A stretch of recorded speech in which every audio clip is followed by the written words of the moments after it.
花海航行用心讲述每一个故事。科幻名著《路漫漫》，原著亚伦·斯蒂尔，选自科幻小说集2003年美国科幻小说选集。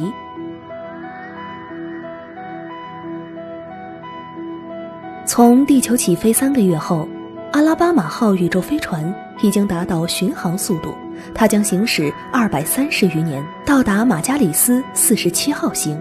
而就在这个时候，飞船上出了事故最终导致冬眠中的吉利斯醒了过来。他是一名通讯联络官，按照起飞时的指令，他被安排在其他人之后苏醒。当他苏醒时，他疑惑道：其余的人都在哪儿？他起身之后才发现，除他之外，每个人都在沉睡。在他身旁的显示器攥住了他的眼球，上面显示着2070年7月8号，那是从地球起飞的日期。另一行时间代码2070年10月3号，那才是如今的日期。飞船才飞了3个月的时间，46光年的航程，以20%光速的速度计算的话，整个航程需要230多年。吉利斯愣在了原地，他不敢相信这一切。他提前苏醒了230年。之后他迅速排查了其他的冬眠舱室，而除他之外，没有一个人的冬眠箱是打开的。很显然是主控计算机出了错误。他走到控制台查询，数据显示飞船一直以1G速度推进，正在飞过冥王星的轨道，不久后就会突破日心引力场，直奔星际空间。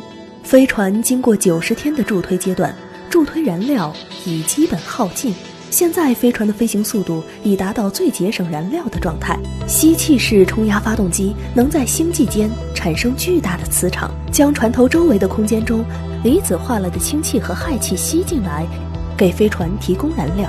在生成燃料的同时，也产生磁场和微秒脉冲，在飞船四周形成防护屏蔽，以挡开宇宙尘埃。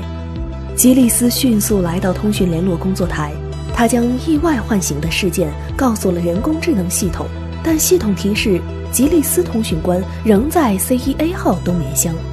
这显然是大错特错，他刚刚是从 C2A 的冬眠箱中爬出来的。随着进一步的询问，他得知了惊人的消息。原来飞船系统被录入了错误的信息，把吉利斯和冈瑟少尉的休眠舱号码搞混了。需要唤醒的人是冈瑟少尉，但为什么这么做呢？系统声称，冈瑟将通过安全频道验证地球的指令，一旦2070年7月5号前未能证实，冈瑟将于3个月后从冬眠箱中醒来，按指令选择是否终止这一使命。吉利斯思考良久，得出了一个惊人的结论：冈瑟可能是一名隐藏极深的间谍，被安插到飞船上，目的是要对本次行星拓荒行动进行破坏，并在起飞后3个月时间开始行动。但目前飞船已经切断了与地球之间的通讯，正因此智能系统才在3个月后将其休眠舱唤醒。幸好编号出了差错，把它和冈瑟搞混了。冈瑟已经不会构成任何威胁了，他将会在冬眠舱睡上230年，然后接受审判。吉利斯认为目前当务之急是让自己回到冬眠箱里去，可人工智能却反馈到协议不允许，非冈瑟少尉本人不得废止，这让吉利斯愤怒不已。眼下就算把冈瑟从冬眠中弄醒，也已无力回天了。飞船驶过产生的尾迹中含有大量离子化了的分子，形成了离子辐射区，破坏了与地球之间的通讯，谁也无法联系到地球，更无法破除人工智能的协议。一时间，一股沮丧之情汹涌而出，吉利斯再也控制不住自己的情绪，终于歇斯底里。吉利斯反复思量着自己目前的处境，他现在无性命之忧，生命维持系统将提供充足的氧气，船上所配的食物给养可以供他享用上百年。但是那些还在冬眠箱内躺着的组员们会永葆青春，而他已经出了冬眠箱，则会渐渐老去，直至最终垮掉。如今的处境让吉利斯决定接受这次挑战。他制定了计划，开始按时作息和用餐。他到处找能干的事儿干，消磨时间。但时不时的，他发现自己会自言自语。每当注意到这种情形，他就会有意识地制止。但是强烈的孤独感无时无刻地在侵蚀着他。后来他发现了几箱酒，这就像久旱之后的甘露，他开始痛饮。不久后，他常常醉得不省人事，起飞至今才过去了6个月，但他却觉得有6年之久。当他凝望闪耀的群星时，不再刻意寻找各个熟悉的星座，只是静静地望着深空，沉浸在宇宙的庄严与宏伟之中。他在船长舱中留了一张便条，告诉他冈瑟是个破坏分子。做完这一切，他准备喝个酩酊大醉，借着酒胆以此来了结他这荒唐的生命历程。就在这时，他碰巧扫了一眼瞭望孔，他察觉到了一丝异常，一颗恒星似乎在沿着与飞船相平行的轨道行驶。他仔细地观察着这束越来越远的光亮，他冲进指挥舱，那个飞行物却不见了。他又打开宽频调谐旋钮，在无线电波段上来回调着，想从宇宙空间中搜索到一个反复出现相对固定的信号。忙了好久，却怎么都找不到它的踪迹。然而对自己刚才所看到的，他确信无疑。那惊鸿一瞥的物体并非固有天体，而是一架太空飞行器。尽管飞船之间的距离无法估算，但是它来自何方，又将飞去何处？他脑子里塞满了无数可能的猜测。突然，一股莫名的希冀冲击着吉利斯的脑海。他还会再次出现吗？吉利斯觉得有必要记下这个偶发事件。他找来了纸笔，他迫不及待地提笔便写。起先是寥寥草草，不知所云，后来总算能加叙加意地记下夜晚的所见所感。他心中升腾着一个强烈的愿望：写，继续写，写到底。吉利斯渐渐恢复了正常作息，也戒掉了酒精。他开始尝试写日记，但往往以沮丧之极而告终。他总是会突然从梦中惊醒，脑海中还盘旋着栩栩如生的梦境。